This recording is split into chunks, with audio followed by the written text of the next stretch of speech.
Almería en Hora Sur.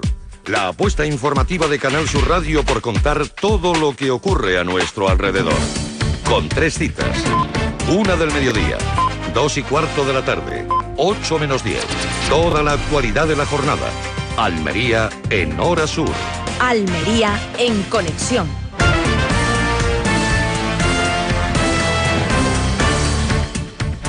El centinela que nunca duerme es el libro que les presentamos hoy en Almería en Hora Sur. Nos acompaña Pedro Blanco Naveros. Él estudió en Granada y Madrid y es licenciado en Psicología Clínica. Muy buenas tardes, Pedro. Buenas tardes, María Jesús. Encantados de que haya venido a visitarnos. Igualmente. Bueno, hablamos del centinela que nunca duerme, que en este libro es el cerebro. Un libro con muchísimas claves para ayudarnos a cuidarlo quizá más, porque lo tenemos ahí, pero lo cuidamos poco, Pedro. Nos da la impresión al leer un poquito su libro por encima. Yo creo que además de cuidarlo poco, lo desconocemos mucho. Eso es el problema fundamental. Y lo que pretendo es dar a conocer un poco cómo funciona el cerebro y con las técnicas que tenemos hoy día poder aprovecharnos de este conocimiento. Bueno, es una primera parte más científica, pero muy asequible para cualquier tipo de lector, en la que nos explica eso, qué es el cerebro y cómo funciona. ¿Qué podemos explicar telegráficamente a través de la radio de un cerebro que cada uno... Usted dice que cada uno somos cerebro, ¿no? Sí, yo acostumbro, cuando he llegado aquí he dicho cerebro María Jesús. Sí. Yo soy cerebro Pedro, pero vamos, fundamentalmente... Nuestro realizador cerebro Paco. Cerebro Paco, todos somos cerebros. Y de hecho, o sea, yo acepto la teoría de la evolución, porque el libro empieza con el Big Bang. Y en la teoría de la evolución pues hemos llegado al hombre, pero en realidad, además de la teoría de la evolución de ser el que sobrevive, el más apto, la teoría que yo sustento es que a lo que ha ido la materia es a organizar el cerebro, porque lo que necesita es información. Y entonces, desde el primer cerebro, que era un tubito que tenían los cordados en la parte superior, hasta luego ese neuroectodermo se invagina y se convierte en una médula espinal, pues hemos llegado hasta lo que es el neocorte, que es el que permite al hombre pensar. Entonces, en realidad, el sentido de la evolución es llegar a tener un cerebro que tenga información. Por eso digo yo que dentro de miles de millones de años, posiblemente, el cerebro será indiferenciado. Ya no habrá ni cerebro masculino, ni cerebro femenino, será solo cerebro. Hay que pues dicen que son muy diferentes, ¿eh? No sé qué opina usted. Sí, pero llegará un momento que yo creo que esa diferencia que hay entre hombre y mujer en el cerebro dejará de existir. Pero lo más fundamental de la teoría que yo sustento, que yo llamo psicología cerebral, es que cuando un niño nace, pues nace con todas las neuronas necesarias conectadas para poder succionar, llorar, sobrevivir, mover el cuerpo. Pero la inmensa mayoría de las neuronas que tenemos en el cerebro, que son millones y millones de neuronas, están sin conectar. Y las neuronas se conectan por la experiencia de los estímulos. A mayor estimulación del niño, mayor aprendizaje, mayor inteligencia cerebral, porque va a aumentar las conexiones de las neuronas cerebrales. Bueno, ahí entran los padres, ¿no? También, que deberían trabajar más el cerebro de sus hijos. Es que además hay una cosa muy importante en esto, porque las neuronas que en determinados periodos críticos no se conectan, viene lo que se llama la apoptosis, que es una muerte de esas células.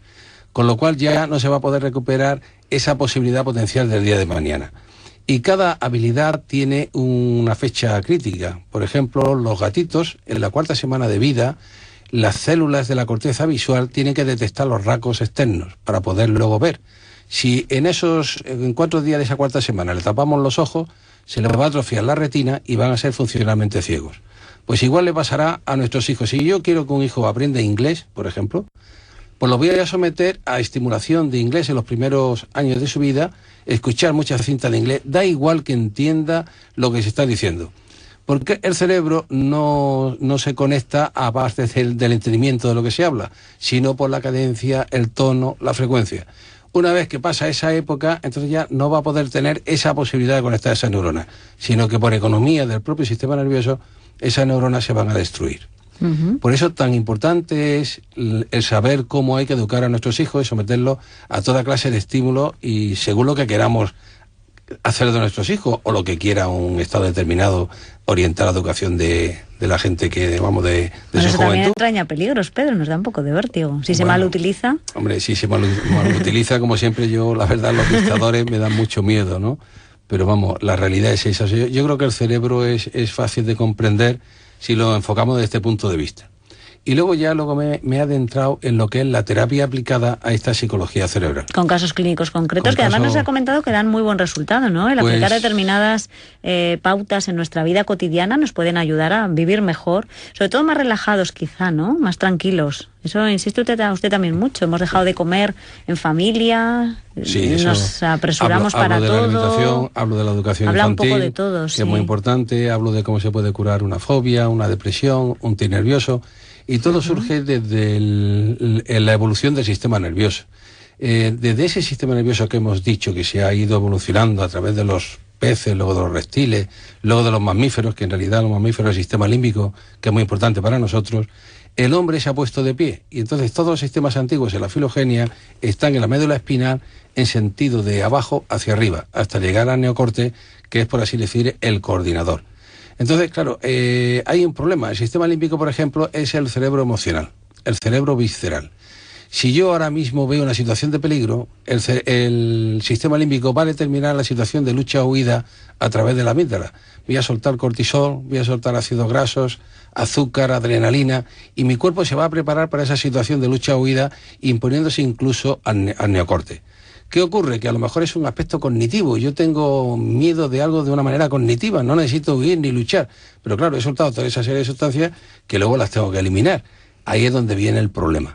Y una de las cosas que trato es cómo hay que conseguir imponerse sobre ese sistema límbico que funciona vía basal y que tiene más conexiones ascendentes que descendentes de neocorte. Digamos que no perdamos materia, ¿no? Por el camino, que perdamos la menos posible. Sí, que perdamos la menos posible. Bueno, un libro un poco para todos, en teoría, ¿no? Sí, para padres, para personas que tengan cualquier problema. Hombre, nos atenaza un poco a todos. ¿Quién no tiene un poco de estrés, un poco de ansiedad? Yo voy a hacer un ejemplo muy rápido, por ejemplo.